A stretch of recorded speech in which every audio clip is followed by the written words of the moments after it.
it doesn't always work, but welcome everyone to the Green Dialogue.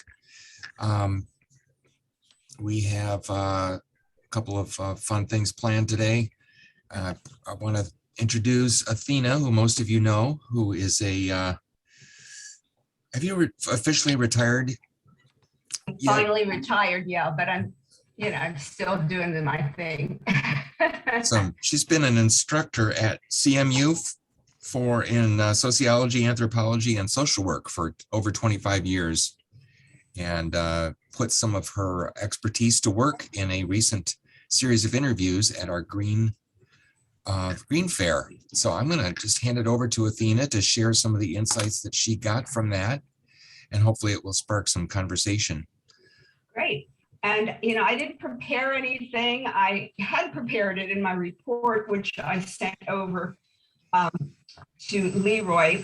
And what I did, based on a lot of input from a lot of you, is come up with a questionnaire to get some idea of what people were doing that was green, their idea of what green meant, meant, and some of their aspirations as well, some of the challenges. And I think you have a copy of the final interview that we used, but the whole idea was to get the people talking. And my method is ethnographic. I'm a cultural anthropologist. And so sometimes by just listening to people, which I don't do well a lot of the time, but try to do more of, but just listening to what people say, kind of learn things that you might not expect or might challenge some of the assumptions. And so that was kind of the goal of this whole thing. I thought my approach was to ask the questions. Most of them were recorded. In some cases, they weren't, because people just started talking or complaining about things once they came to our booth before I even had a chance to turn it on. And in some cases, people weren't willing to be audio recorded. They said, you write down anything you want. So I made sure that I would write down things, even though they were recorded, in the event there was a technical failure. And in fact, there was a lot of noise in some cases. So it was good that I was able to have that to use along with it. So I ended up analyzing all. First of all, I transcribed every single interview. And then I pulled out for each question, I documented all the answers and all the themes for each person. And then those themes were the data, the subset of data I used to create the report. And so I'm going to just pull some things from that report right now. One of the things I was struck by was the demographic. There were 7 women and 4 men, but the age group was really interesting. And I'd say that there was probably one guy in his 30s, one guy in his 40s, one woman in either her late 40s or early 50s, and everybody else was well into their 60s. So I don't know if that's because older people have more time to do this sort of thing and think about it, or whether it was just an off random thing. But I still think that was kind of interesting and possibly worth noting when we think about efforts and targeting different groups. So the questions that I asked, I mentioned already. The first one was, what is the meaning of green? And I found it very interesting because people tended to either describe it or say what they do to be green. So there were descriptive terms like sustainable, which was used probably by more people than anything else, mentioned by 4 people, and healthy, which I thought was interesting, mentioned by 3 people. In other cases, there were actions like reducing plastics or recycling or reducing the use of water and electricity, or reducing meat consumption, buying local, things like that, very action oriented. One person used the term, one of our own, used the term life, which I thought was a great description of green. When it came to sustainable, Leroy introduced me to a guy who was an educator and done a lot of work in sustainability, Dave. And I asked him if he would describe sustainable, because that wasn't a question I asked, but I was wondering in his mind, what does sustainable mean? And I'm just going to read what he said because I thought it was interesting. He said, it is a system that is operating in a way that can continue indefinitely into the future. He said there are both natural and human systems that operate for a while. He said, like working with a deficit budget. You can have enough money and spend in what you take, but soon you're going to run out. He said it's the same way. So the idea is to have a system where you have balance and the ability to continue. And I really like that idea of time and continuity. I thought that sustainable and healthy were used primarily in discussing environment or the natural world, but also in terms of the social and biological world.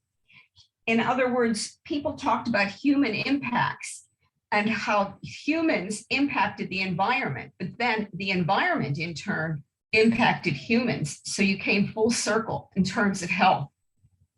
A healthy environment led to a healthy body, both a social body and a biological body. And I thought that was a wonderful systemic, and it's not, it's something that just came out from the data and from the different things people said, which I thought was interesting. And as I said, two men also tied it into a future and indefinite time, continuity into the future. Two people consciously mentioned the need to consciously think about how to promote a green world. Again, the idea of acting, which I mentioned earlier. But, and this reminds me of something Brian brought up in one of our previous meetings, the focus was not on systemic, but on individual behavior. We all have to be better citizens. We all have to act, be more aware of what we do. Less so, let's be proactive at the political level, at the societal level, to see what's happening structurally. It was all, what do we do individually, which is very heroic, but I just thought it was striking as a cultural anthropologist. And no one specifically mentioned politics, but one of our own, who is sitting here, informed me of the really interesting thing going on with plastics, and that's Amanda, how we think we're really doing really good job by recycling bags and all, when in fact the market is pretty low because of the geopolitical issues, the economic issues. There's not a big market, there's not a lot of money for that type of plastic. And so you're not going to have a lot of buyers or takers for that. But still, it kind of makes us feel good. Finally, with regard to the first question, I thought structure worked its way, even though people weren't conscious of it.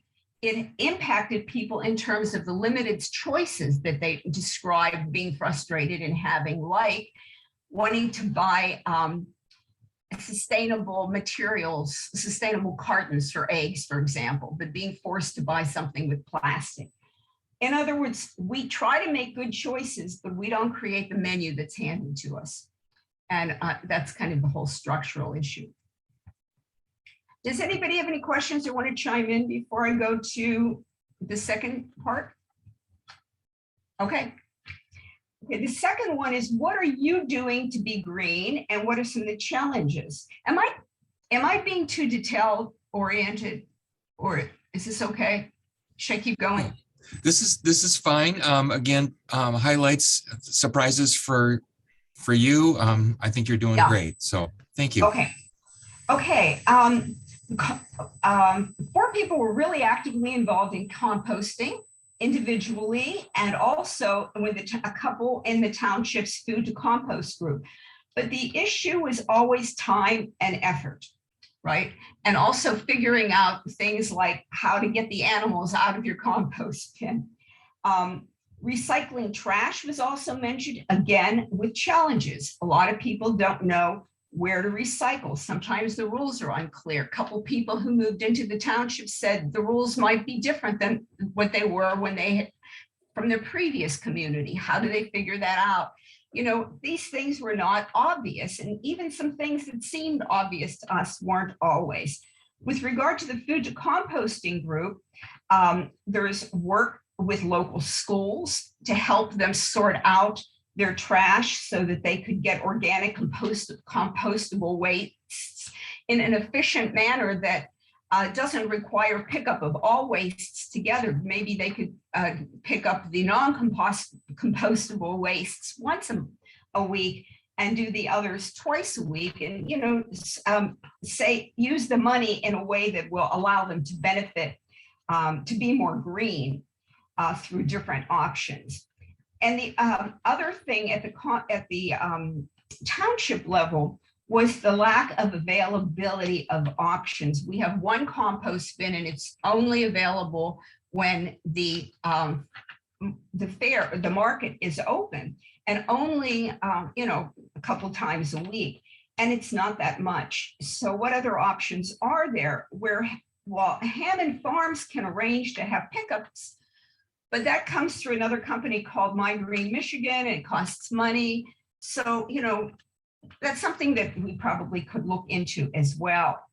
Another one of our members mentioned gleaning, which is a kind of recycling, and that's our own Elaine. And that's a wonderful effort to get the people from the farmers market to give things to local food banks that they haven't used. They haven't sold. But everybody doesn't participate. It's not always so productive. It takes a lot of effort and energy, as we saw by the request for more people to go in and glean. And so, that has its challenges as well.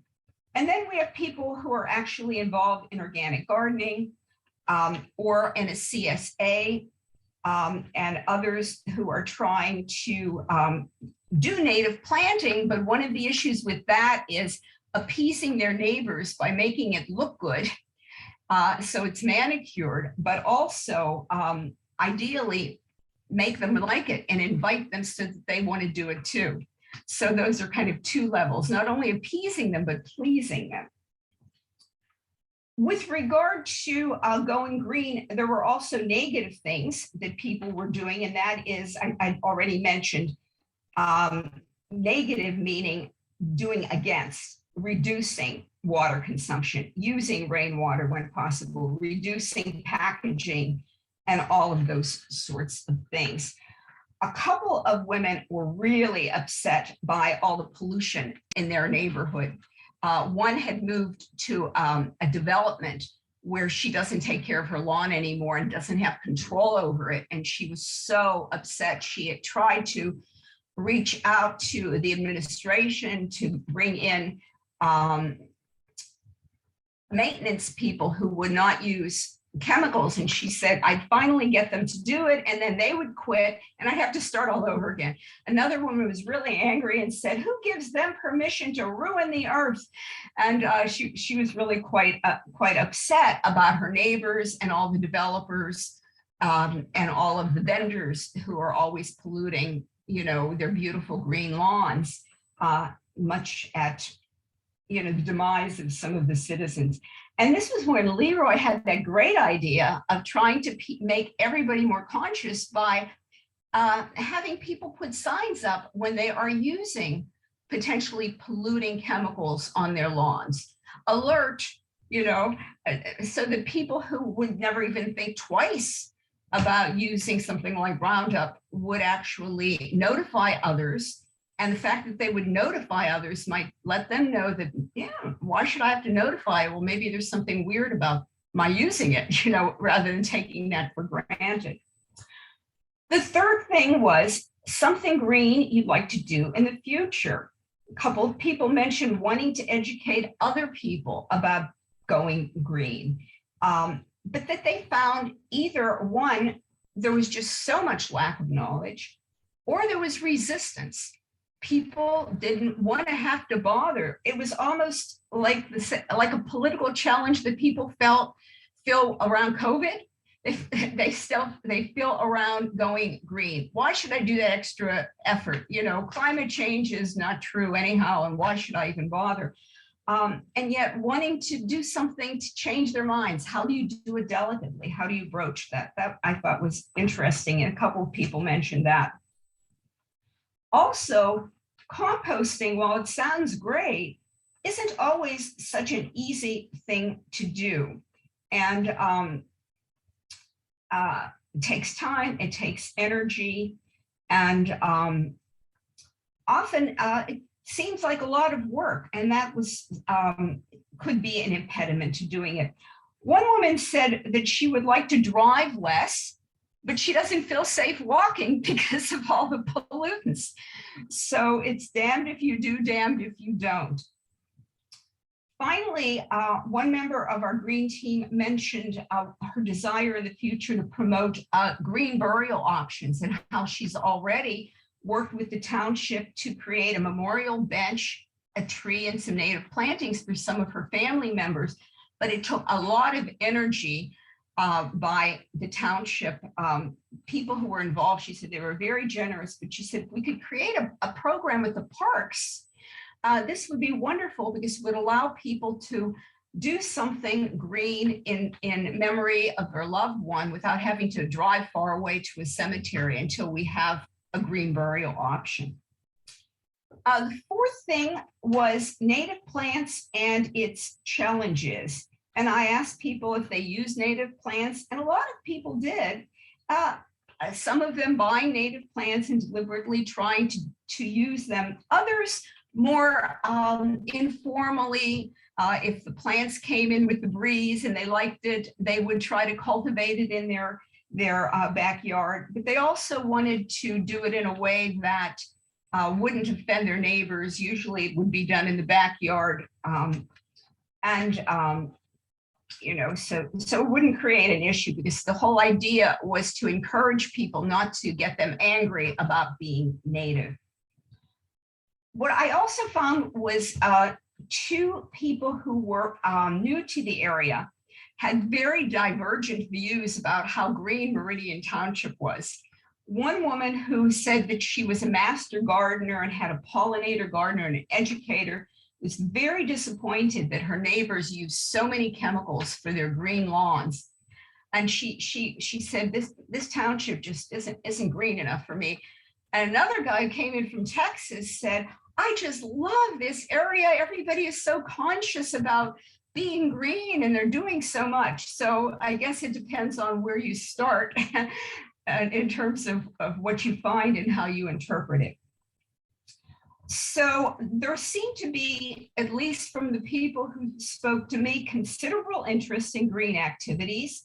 It was limited by time, effort, and knowledge. And people were focused primarily on individual engagements like composting or planting a native garden or getting rain barrels and that sort of thing, but complained about available options, whether they were structural, like, you know, oh, I'm sorry about that.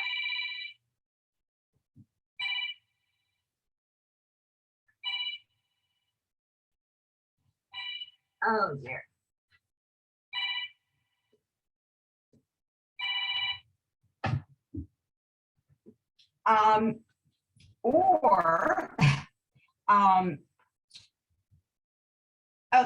Primarily they were structural, because available options are virtually always structural. So I want to talk a little bit about some takeaways I got from that. Some, you know, you've got the data, but then what are some of the implications of them? And I had 4 takeaways. One having to do with needing more knowledge, another needing more options, another needing some incentives, and finally, when none of that works, needing more teeth. And so I'll just kind of go through a couple of those things. With regard to knowledge, it seemed to be areas like recycling. What do we do for that? Native plants. What are some of the, a lot of people wondered, what are some of the environmental conditions that are required? What trees would be attractive to certain animals? what plants would not be too invasive, things like that. Another area was educating people of the hazards of using some chemical fertilizers and pesticides. Okay, so I think I'm going to move beyond that, but I thought with regard to native plants, I thought this was an area from talking to a lot of people where there's a big gap. And it's not only a gap in knowledge, but different people want different things. Some people want to attract wildlife. In the long run, that will improve our ecosystem and maybe will diminish species like ticks that are damaging. But for those of us like myself who've been impacted by ticks, I might want to create plants that won't attract some kinds of wildlife. So different people might have different needs. And there's a big knowledge gap in terms of what would be the appropriate trees and plants for that. And one person said, wouldn't it be great if somebody came and showed me? And this made me realize how hard it was to bring people with knowledge because there's so few and they're so overextended. I thought if we could get people like Emma and some of our native plant experts to create a core group of really knowledgeable people who could then educate others and be available in the community, that would be an incredible service. It would be, like being an educator who's impacting others. If you could get enough people who were interested in volunteering to learn that stuff. And since there's so many of us who are interested in this, we might be some of those volunteers. So that was just one thought. The second one about options regarding recycling organic waste that could benefit the soil. I know in talking with Valerie, there are other townships that I think Ferndale that has more options where there are more compost bins in parks and things, but I still think it comes at a cost. I talked to Hammond Farms and asked them about some options, and they said, well, we work with My Green Michigan. So if you wanted to do anything at the township level or at the neighborhood level, you'd have to work with My Green Michigan and possibly work something out. And I've had an idea, maybe we could do a pilot program using one neighborhood that might get incentivized to give their wastes if they could get some credits toward cheaper, less money in buying compost.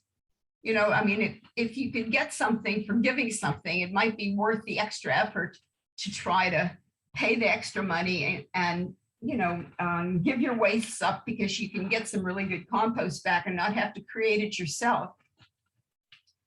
Some incentives. Why not recognize some of our really good green citizens for their efforts? I have one neighbor, for example, who out of her own initiative took a field next to her house, between her house and others, and it was full of garlic mustard, and she paid to have it all removed and mulched. And people were so appreciative, and a couple of people said, oh, now I should do the same thing, something like that. They're model citizens, and if they can also be recognized, it might encourage other people to do the same thing. Or gardeners, if I can identify people who really successfully use native plants, maybe we can give them some kind of an award and then have them host tutorial visits to their gardens. Just a couple ideas out there. And last, the last takeaway, needing more teeth.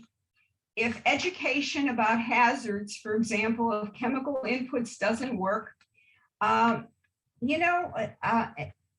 maybe we need some ordinances that require people to specifically post signs when they are using certain identified chemical inputs.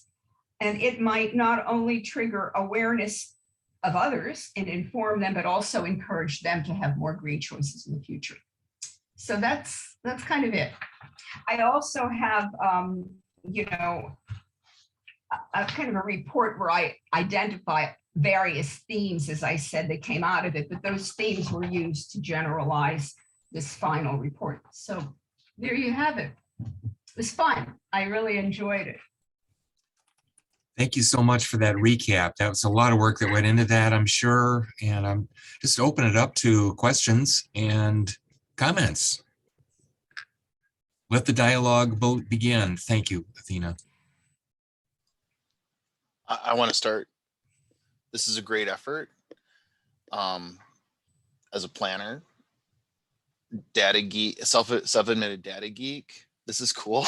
Hearing this kind of analysis, we don't get this very often. Is this the kind of thing that can be built upon in the future? I know that, not to throw shade, there's only 11 respondents. Absolutely. And ethnography begins that way. Yeah. Okay. So we can continue the effort at other things and things like that. I don't know things, that's not the word I want, but like it becomes events. It's interesting. When I was some years ago, I was invited to join other cultural anthropologists and sociologists, National Institute of Health, to discuss incorporating qualitative analyses into every grant, because grants that were based on large numbers would come up with these findings, but then they couldn't interpret them. And so they said if they had qualitative research combined with this quantitative data, they would have some inkling as to what are the mechanisms going on. That's one thing that can be done. But the other thing is, typically when you do a survey, you pull it out of your butt, your questions and your instincts. This can kind of provide some grounding in addition to what you pull out of your gut, to grow more questions for a larger kind of more structured analysis. Sure, this seems pretty intentful, and that's cool. I agree with that. I would be curious to see if the trends that seem to be evolving continue, Right. or if there's a turn somewhere, and how presenting at a green fair, that data might compare to just a general farmers market versus Well, I don't know, another thing, like the audience you attract is going to determine the data that you get too. Absolutely. And that's why I wanted to do it, but you saw how much work went into just this. When I saw the next door, there were 2 large discourses in next door, and I downloaded the first one, but the second one was even longer.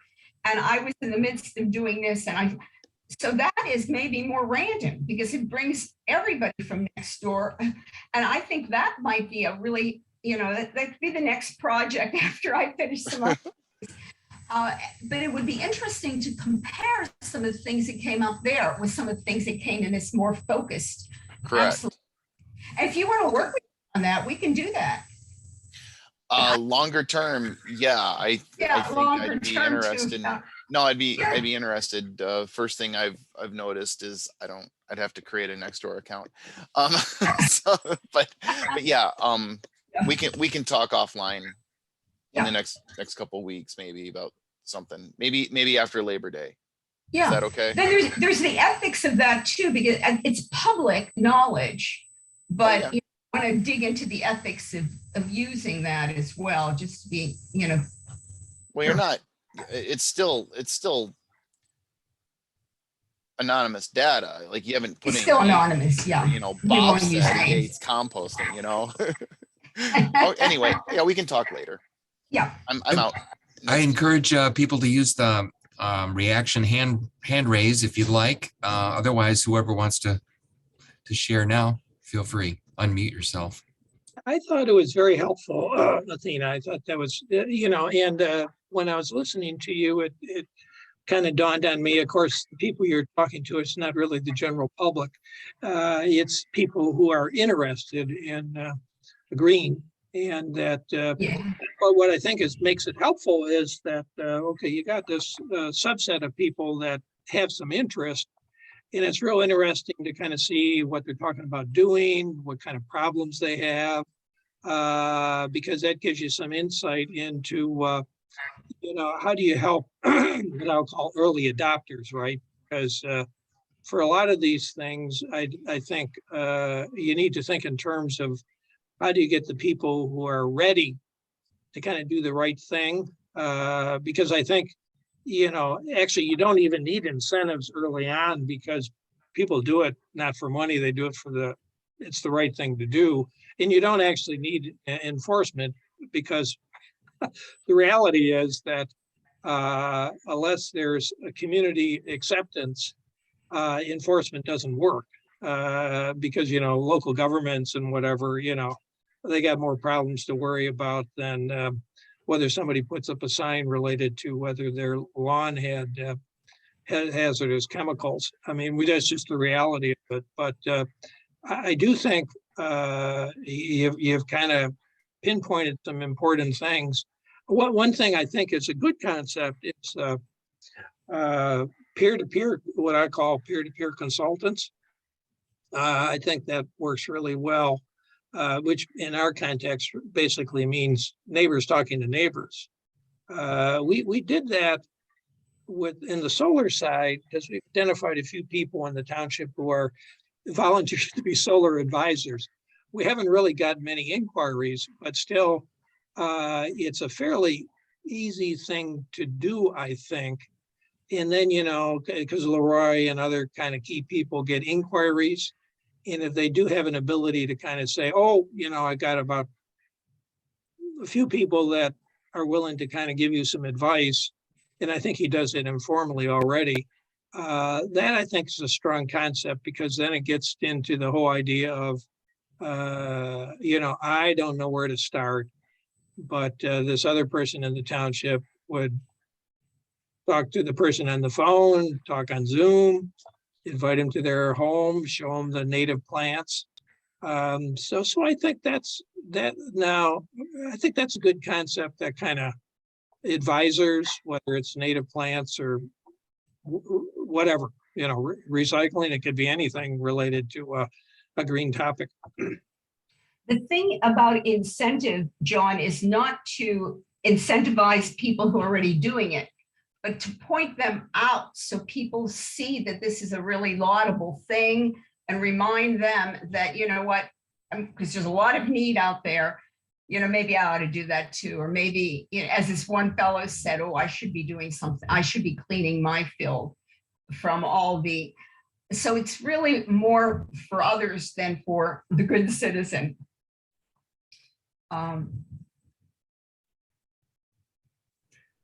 Interesting. I would like to talk with you and Leroy and anyone else about seeing about getting maybe a core group of folks who could become educated more on their understanding of native plants, and along with the educators and figuring out how to parcel some of their time toward that end. One of the things that came to me was, as you were talking about the broad range of topics that people brought up, was maybe coming up with like a green guide. Maybe it already exists, but maybe a meridian specific guide that kind of gives some of the common answers to recycling or energy or composting or etc.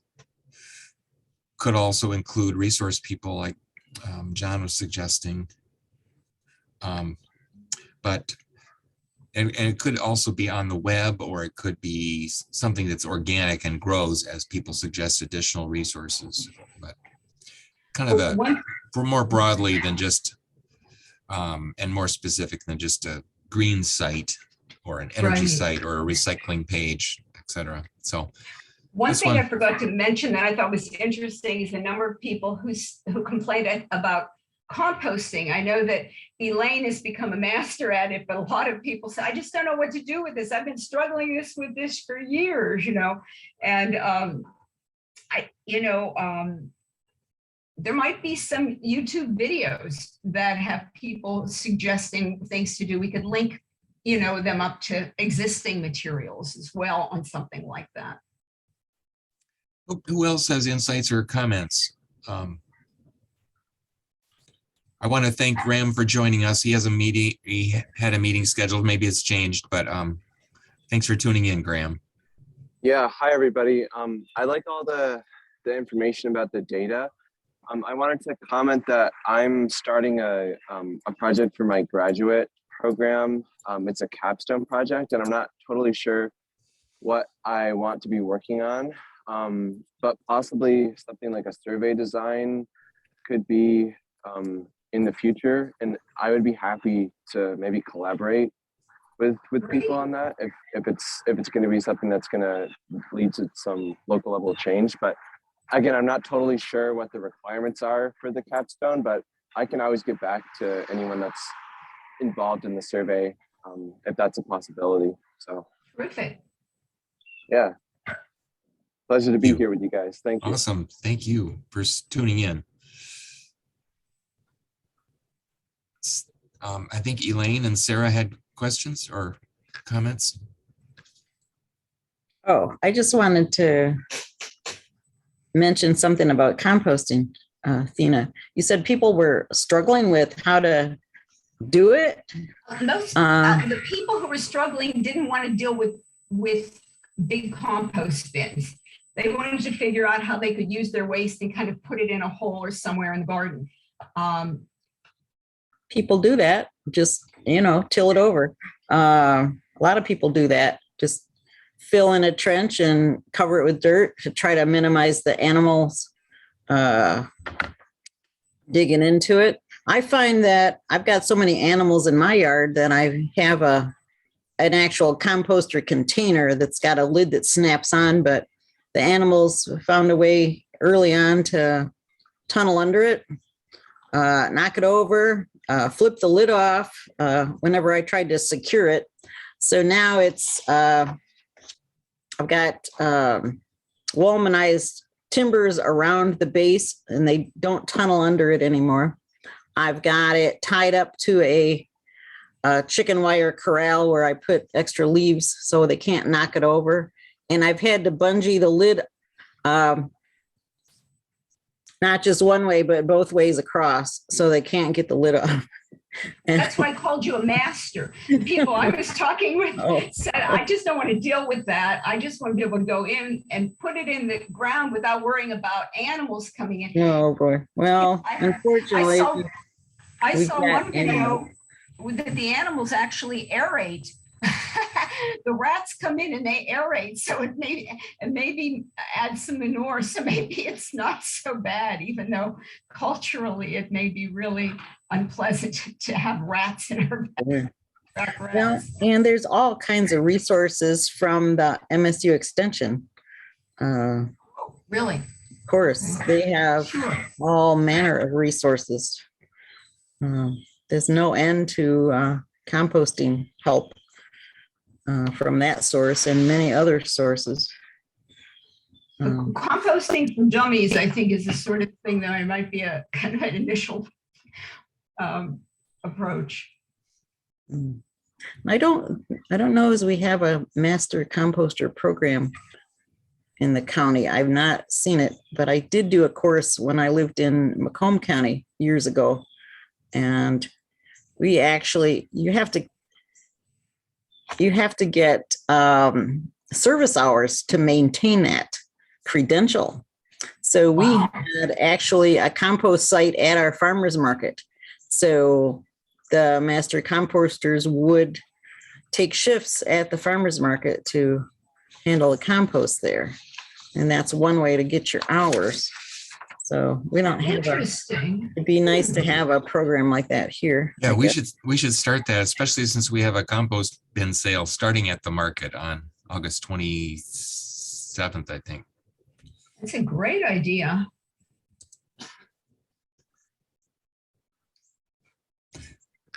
Yeah, I think. Sarah, did you have some?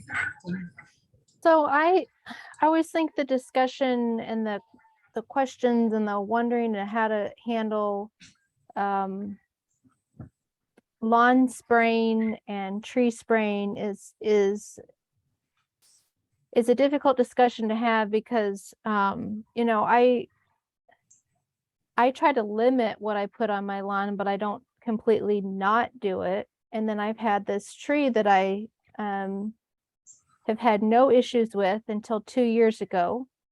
And 2 years in a row, it had beetles or something on it, and it was starting to look really terrible. So I had to have it sprayed. I don't usually, I have a tree guy who says, oh, you should spray this and do this and this, and I just don't. But this particular tree, I was like, I have to do something because it's really attacking it. And then this year, it's had nothing, so it's perfectly fine. You know, I've been here for 15 years, and 13 of the 15 I've had to do nothing to that tree. So I think it's, I don't even know where the discussion starts, but I think, you know, I agree. I wanted to put no chemicals on my lawn, but you know, when I moved into my house in 2007, my lawn was more yellow than it was green because it hadn't been treated and dealt with, and it was covered in dandelions. And I sat out there with a 3-month-old pulling dandelions, and my neighbor laughed at me because she's like, what in the world are you doing? And it was too late to put any treatment on it. But so I think there's just this whole realm of, especially in subdivisions, how do you manage it to minimize treatment, but yet not be the one that everybody's like freaking out about? And I don't know how, you know, I don't know how to have that kind of discussion to figure out how to manage that kind of thing. So that, I mean, I'm not posing any question or whatever, but it's complicated, especially when you have subdivisions that have requirements, and I'm the one that has to be, I'm literally the one that's having to go out and be like, your lawn looks terrible, you got to fix it. And yet I'm trying to be like, you know, I've got to send these letters when my own lawn looks terrible with some weeds. So it's like, I can't have my own lawn look terrible when I'm the one that has to send out the letters telling somebody that their lawn looks terrible. So Sarah, where do you live? Cornell Woods. That was the place where the woman had moved in from Maryland and complained about all the use of chemicals. Oh yeah, she's across the street from me. Yeah, I know who you're talking about. Okay. Yep. Oh yeah, she's very vocal about, yeah, she's got, yeah, absolutely, yeah. Well, there you've got a core of 2 people, and you're on the committee that, you know, can kind of change the tone, right?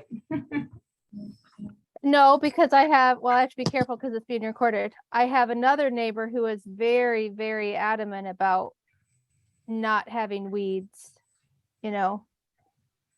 It's hard when you have people who have a lot of different perspectives of what they think is acceptable and not. So I think you're onto something, and I think that's a great question for the group. Stimulate some conversation. And I think some of those answers have already come up. John mentioned early adopters, and, you know, who are the early adopters and how do we help them do what they want to do to create some sort of community-wide acceptance.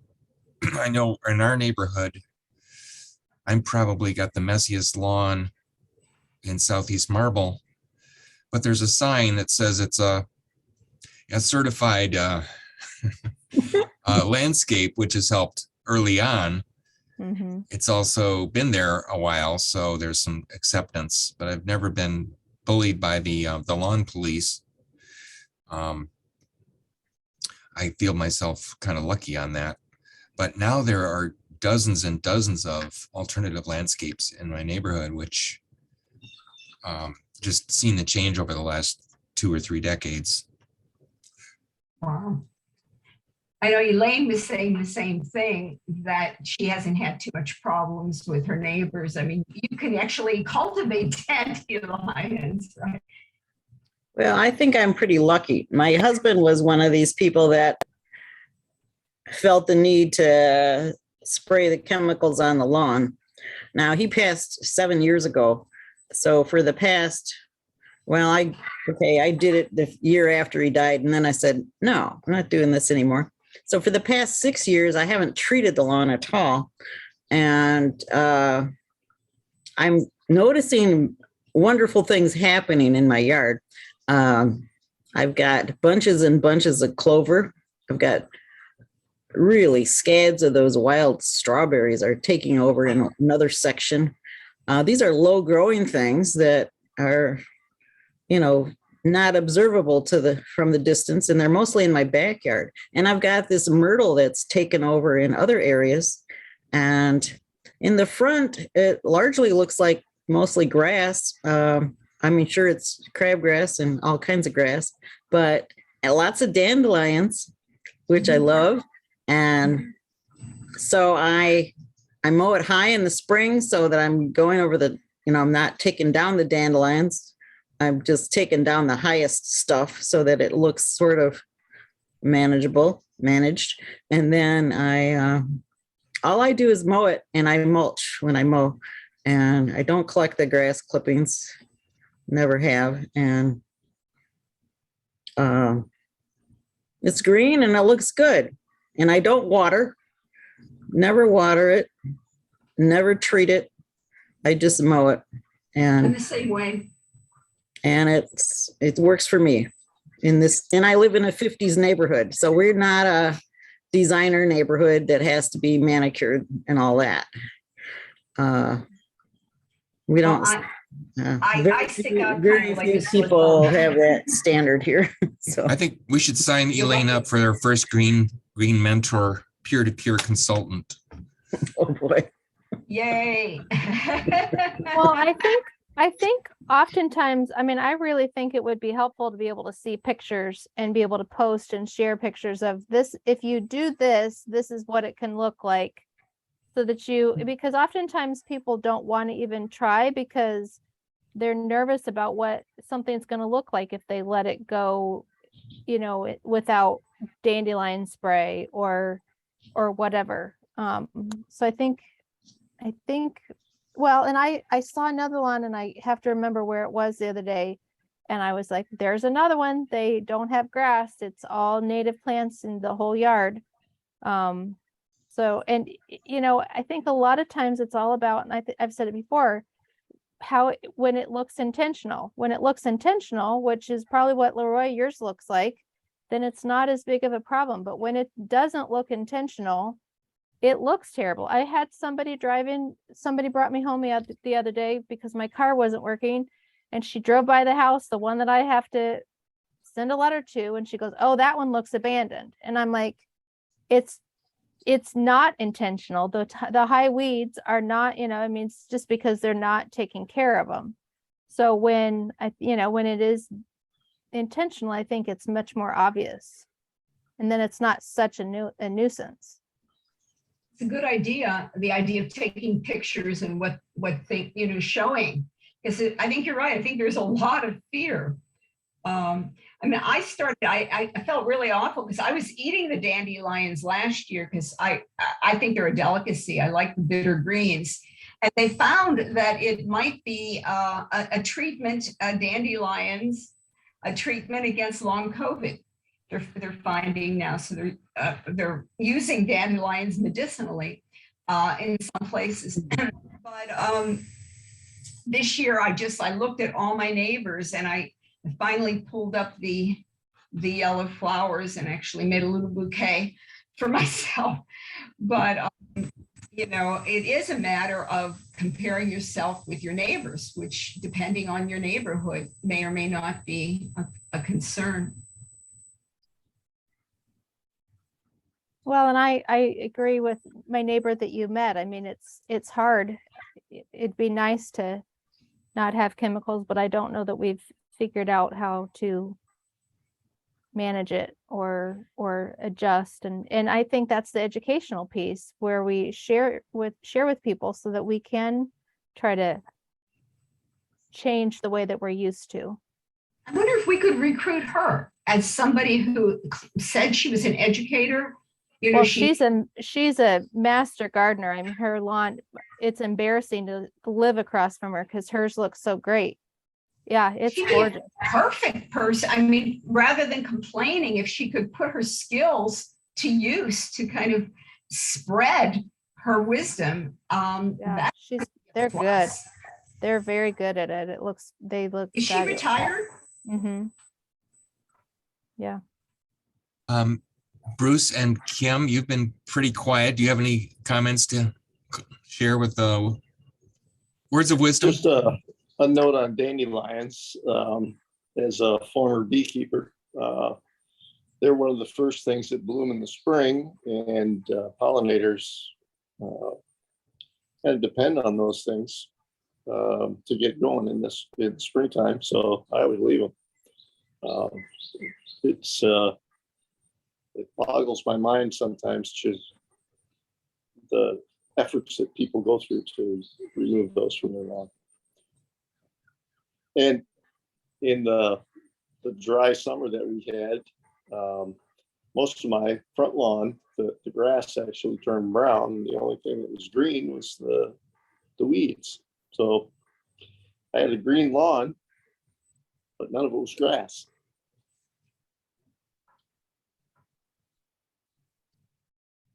Well, and that, Bruce, with what you're saying in terms of the dandelions, I mean, that's a mind shift, especially in subdivisions, a mind shift that we would have to push through to say, stop putting it on the lawn and allow them to grow so that we can help our bees.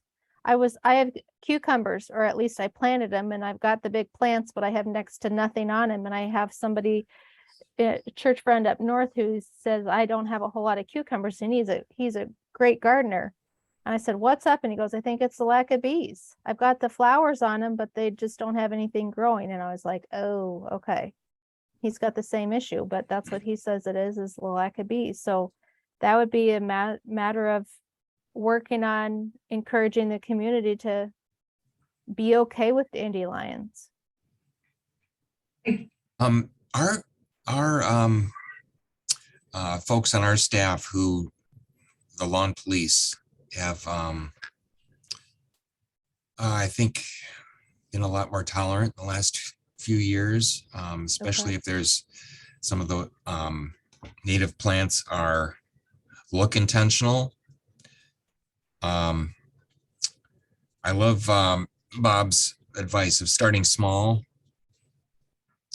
And I also like the idea of signage, so you can actually inform people that this is an intentional plot of land here, and you're less likely to get a ticket if you mow a certain portion of it. Doesn't have to be the entire thing, but if it looks like it's kept up, there's a fair amount of leeway, I think, in people's tolerance levels. And there's probably 5 or 6 other things you can do to begin this and to make it more tolerable for your neighbors. I'd be interested in hearing other thoughts on that. Before we leave, I wanted to throw an idea out to you, but I would just want to make sure not to interrupt the flow here. Did anyone else have any related questions or comments they wanted to make? I wanted to suggest, I don't know how people feel about the frequency of these dialogues. We've been doing it every week since COVID. And one idea was to maybe do it on the first Wednesday of the month. We also have flexibility of how many, we had a speaker today. Do we want to, if you have ideas for speakers, we can also do more of that. But what are people's thoughts on the frequency of these dialogues? Do you like it? Would you like once a month better? Would you like twice a month? Any thoughts? Oh, I, for one, I look forward to Wednesday mornings when I get to speak with like-minded people. Not a lot of them around. So I'm perfectly comfortable with the once a week. I personally am too. I always feel like we filled the time. So I feel like, I mean, if you change it, that's fine. But I feel like if we did once a month, we wouldn't get it all talked about. That's why I like it once a week. I mean, and it's always that kind of thing where if we don't fill it, then we can just say we're done and go. But I feel like we fill it. So I like it. I kind of look forward to the weekly thing too, as kind of a grounding with intelligent folk. I can't make the fourth Wednesday of the month, but I'm usually on the other ones unless I'm out of town or something. So I kind of do like looking forward to it on a weekly basis when I can make it. Yeah. I like once a week too. It's easy to remember, among other things. Obviously, I think we all skip now and then. So it's there's a lot to talk about. It doesn't seem like we ever run out of topics to talk about. And we do always have the option of just kind of saying, okay, let's just talk for half an hour today or whatever. And actually, Leroy, if you're and sometimes have meetings or something else, or maybe Brian, you feel free to kind of just early on say, well, we can only do it for half an hour today, because, that would be fine with me too. If we talk for half an hour, no big deal. Oh, Yeah, well, I like appreciate- it too, but is it a challenge for you, Leroy? That's the whole question. Yeah. I don't necessarily have to be here, so I usually choose to if I can. I appreciate Brian stepping up last week, and anyone else who wants to be a facilitator is welcome. But it sounds like we have a critical mass to keep it going. So I appreciate everyone's input on that, and I'm cool with whoever wants to show up, and for as long as you like. Thanks for the feedback. And really appreciate, again, thanks again, Athena, for just a monumental task of pulling those interviews and themes out of that research. I posted your report, so if anyone wants to download it in the chat, I think there's some additional information if folks want the questions or the individual responses and the themes. Those are available as well. So hit me up for that. Thank you, Athena. It's great. Thank you for that. It was fun. Guys, have a great week. Thank you. It is in. Bye. Okay. Bye-bye.